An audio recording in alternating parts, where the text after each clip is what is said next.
നമ്മുടെ നന്മയ്ക്ക് കയ്യടി ലഭിക്കണമെന്നില്ല. നമ്മുടെ സത്യസന്ധത ആരും ശ്രദ്ധിക്കണമെന്നില്ല.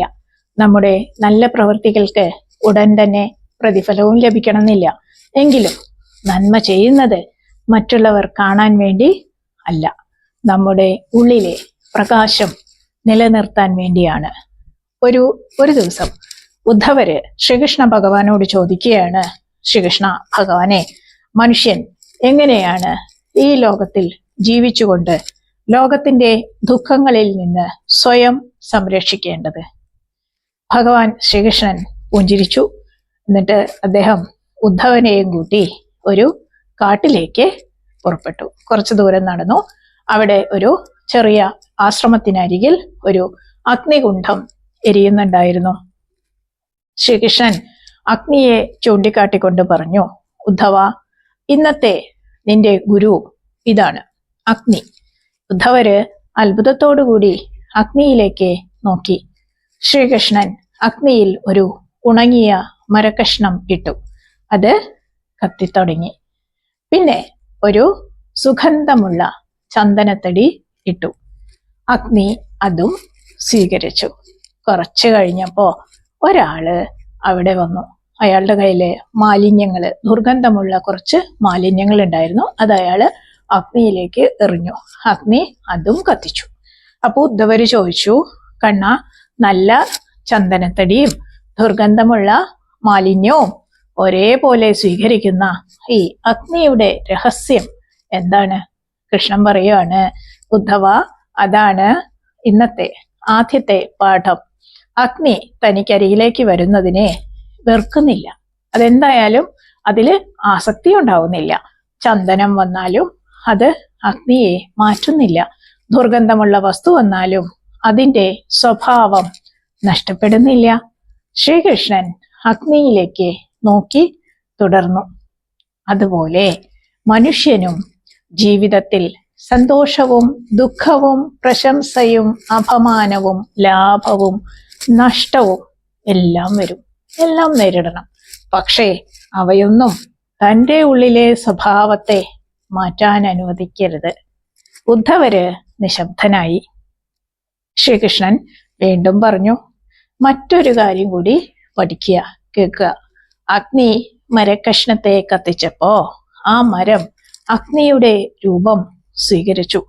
ശ്രീകൃഷ്ണൻ പറയുകയാണ്, അഗ്നി ഏതു വസ്തുവിനെ സ്പർശിച്ചാലും അതിനെ തൻ്റെ പ്രകാശത്തിന്റെ ഭാഗമാക്കുന്നു. അതുപോലെ ജ്ഞാനമുള്ള മനുഷ്യര് ലോകത്തിൽ ജീവിക്കുമ്പോ ലോകത്തിന്റെ ദോഷങ്ങളെ സ്വീകരിക്കാതെ തൻ്റെ ഉള്ളിലെ ജ്ഞാനവും നന്മയും കൊണ്ട് ചുറ്റുമുള്ളവരെ പ്രകാശിപ്പിക്കണം. ഉദ്ധവര് ചോദിച്ചു, പക്ഷെ കണ്ണാ, അഗ്നി അണഞ്ഞുപോയാലോ? അപ്പോ ശ്രീകൃഷ്ണ ഭഗവാൻ വീണ്ടും പുഞ്ചിരിച്ചു. അഗ്നി അണയുന്നത് നീ കാണുന്നത് അതിന്റെ രൂപം മാത്രമില്ലാതാവുന്നതാണ്. അഗ്നിയുടെ ശക്തി ഇല്ലാണ്ടാവണില്ല. അദ്ദേഹം ഉദ്ധവരുടെ തോളിൽ കൈവച്ച് പറഞ്ഞു, അതുപോലെ തന്നെ ജീവിതത്തില് ചിലപ്പോ നിന്റെ പ്രകാശം മറ്റുള്ളവർക്ക് കാണാതെ പോകാം. നിന്റെ നന്മ ആരും തിരിച്ചറിയാതിരിക്കാം. നിന്റെ സ്നേഹത്തിന് മറുപടി ലഭിക്കാതിരിക്കാം. എന്നാലും നീ നിന്റെ ഉള്ളിലെ അഗ്നി കെടുത്തരുത്. അല്പനേരം ഇരുവരും മിണ്ടാതിരുന്നു, നിശബ്ദരായിട്ടിരുന്നു. അഗ്നി അപ്പോഴും എരിയായിരുന്നു. ശ്രീകൃഷ്ണൻ പറയുവാണ്, ഉദ്ധവ, ഓർക്കുക, അഗ്നി ഇരുട്ടിനോട് യുദ്ധം ചെയ്യുന്നില്ല, അത് വെറുതെ പ്രകാശിക്കുന്നു. അതുപോലെ നീയും ആരെയും തോൽപ്പിക്കാനോ ആരോടും പ്രതികാരം ചെയ്യാനോ ശ്രമിക്കേണ്ടതില്ല. നിന്റെ ജീവിതം തന്നെ ഒരു പ്രകാശമാക്കുക. ഉദ്ധവന്റെ കണ്ണുകൾ ഇങ്ങനെ നിറഞ്ഞു വന്നു. അദ്ദേഹം ശ്രീകൃഷ്ണ ഭഗവാന്റെ പാദങ്ങളിൽ നമസ്കരിച്ചു. അപ്പോ ശ്രീകൃഷ്ണൻ അവസാനമായിട്ട് പറയുവാണ്, ജീവിതത്തിൽ നിന്നെ വേദനിപ്പിച്ചവരെ ഓർത്ത് നീ കത്തിക്കൊണ്ടിരിക്കരുത് ഉദ്ധവ. അഗ്നിയെ പോലെ കത്തുക. മറ്റുള്ളവരെ ചുട്ടുകളയാനല്ല, നിന്റെ ചുറ്റുമുള്ള ഇരുട്ടിനെ ഇല്ലാതാക്കാൻ. അഗ്നിയിൽ നിന്ന് നമുക്ക് ഇങ്ങനെ പഠിക്കാം: നല്ലതും ചീത്തയും വന്നാലും സ്വഭാവം നഷ്ടപ്പെടുത്തരുത്. പ്രശംസയും അപമാനവും ഒരുപോലെ സ്വീകരിക്കാൻ പഠിക്കുക. മറ്റുള്ളവരുടെ ഇരുട്ട് ഏറ്റെടുക്കാതെ സ്വയം പ്രകാശിക്കുക. ആരും തിരിച്ചറിയാത്തപ്പോഴും ഉള്ളിലെ നന്മയുടെ അഗ്നി കെടുത്തരുത്. പ്രതികാരം ചെയ്യുന്നതിന് പകരം സ്വന്തം ജീവിതം കൊണ്ട് മറുപടി നൽകുക.